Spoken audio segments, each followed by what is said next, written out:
Good evening, ladies and gentlemen, and welcome back to Dark Devil's Diary. Before we dive into today's video, we kindly ask you to show your support by giving us a thumbs up, hitting that subscribe button, and turning on notifications so you're always the first to hear our stories and never miss out. Your support means the world to us. Thank you. I worked the night shift at a quaint inn located in a small village. My primary responsibility involved manning the reception counter, assisting guests with check-ins and check-outs. The quiet of the night often left me with little to do except gaze at the entrance doors. On one particular evening, amidst a raging storm outside, an unusual incident occurred that remains vivid in my memory. As I stood at the front desk, the sound of rain drumming on the windows created a soothing backdrop. Typically, during inclement weather, the inn's lobby remained deserted. I decided to pass the time by checking my phone. A few minutes later, an unfamiliar man arrived at the inn's entrance. He entered the foyer, pausing between the two sets of glass doors. His gaze wandered around the interior before making brief, awkward eye contact with me. Then he patted down his pockets and swiftly retreated into the rain. The encounter was peculiar, but my experience working in the hospitality industry had made me accustomed to odd and quirky behaviors. I assumed he had forgotten something in his car and needed to retrieve it. Despite my previous unfamiliarity with the man, it was not uncommon for me not to recognize guests, as most check-ins and check-outs happened during the daytime. Moreover, he carried no luggage, which led me to believe he already had a room. More time passed, and the phone on my desk rang. The caller ID displayed an external number, indicating it wasn't a guest from one of the rooms. I picked up the phone and greeted the caller in the customary inn's manner, inquiring about how I could assist. The voice on the other end belonged to the same man who had appeared earlier. He claimed to have parked in the front lot and requested assistance with a small suitcase. Initially, I found this request quite strange, but I agreed to help if he brought his car to the front entrance. He hesitated momentarily, then agreed and hung up. Slightly irritated, I left my desk and positioned myself between the entrance doors, waiting for the man to arrive with his car. Impatience grew as I stood there for what felt like an eternity. Eventually, I opened the door and poked my head outside. Rain continued to pour, and I spotted the man across the parking lot, signaling for me to come over. A sense of unease washed over me.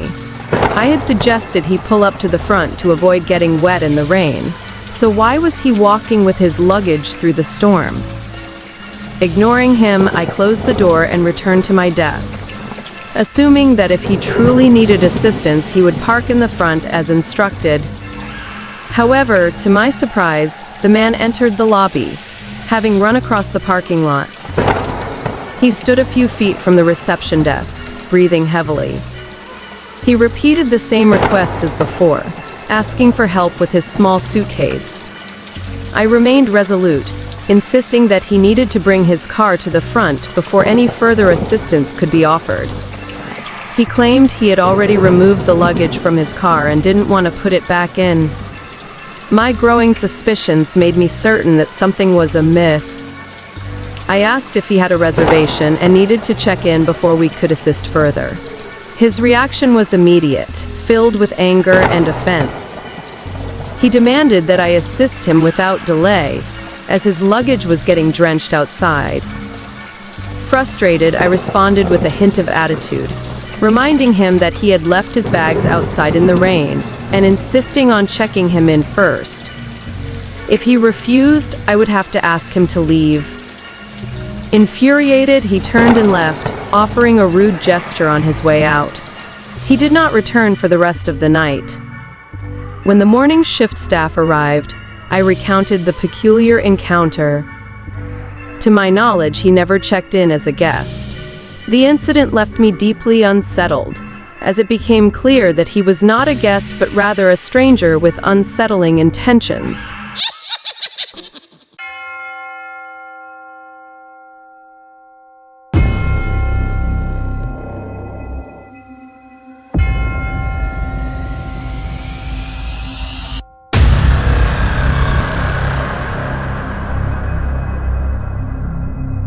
On my way back from a memorable vacation, I faced a grueling 16-hour drive home.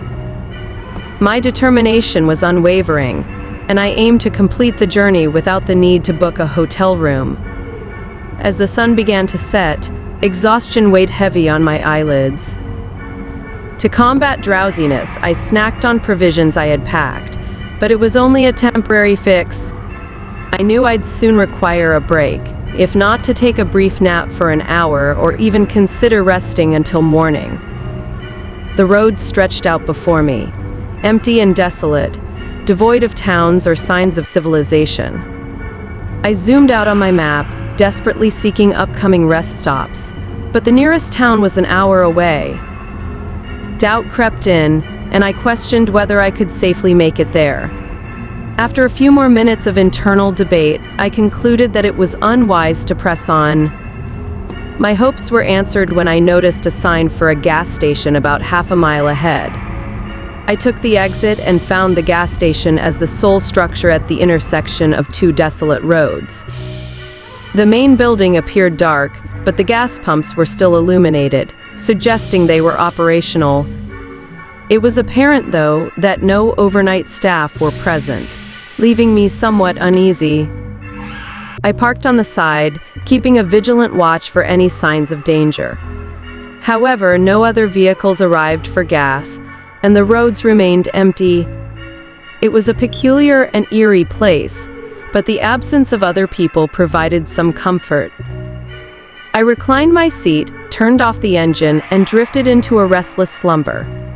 I awoke in a daze with no recollection of checking the time, but the clock read 2 a.m. My senses were heightened when I heard a faint clanging noise from outside.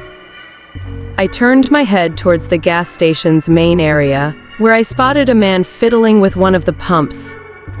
Most of his actions were obscured by the pump itself, leaving me in the dark. I noticed something odd. His car was absent from the parking area or near the pumps. He was alone. I surveyed the surroundings again, confirming that there were no other options within miles. The man continued his mysterious activities for a while before he abruptly turned and headed towards the road, disappearing from my view. I was unsure about his intentions, which left me with a sense of unease. But exhaustion soon overcame my anxiety, and I drifted back to sleep. However, my reprieve was short-lived. I was jolted awake by the unmistakable sound of something striking my car. To my horror, I saw a man peering through the window right beside me, attempting to open the door. Panic coursed through me. It appeared as if he wasn't even aware of my presence inside the car, which was a chilling thought. I remained silent, fearing the worst. Then, the man suddenly turned away and retrieved an object from the ground. My heart raced as I wasted no time. I immediately started the car and reversed, leaving the gas station behind. The man spun around, brandishing what looked like a metal pipe in his hand, and he fixated his gaze on me as I sped away. My heart continued to pound as I drove, now fully awake and alert. The encounter had been harrowing, and I remained uncertain about the man's intentions. The circumstances left me deeply shaken. It was evident that the man had some prior involvement with the gas station's operations, but I was thankful to have escaped, without knowing what might have occurred had he gained access to my car.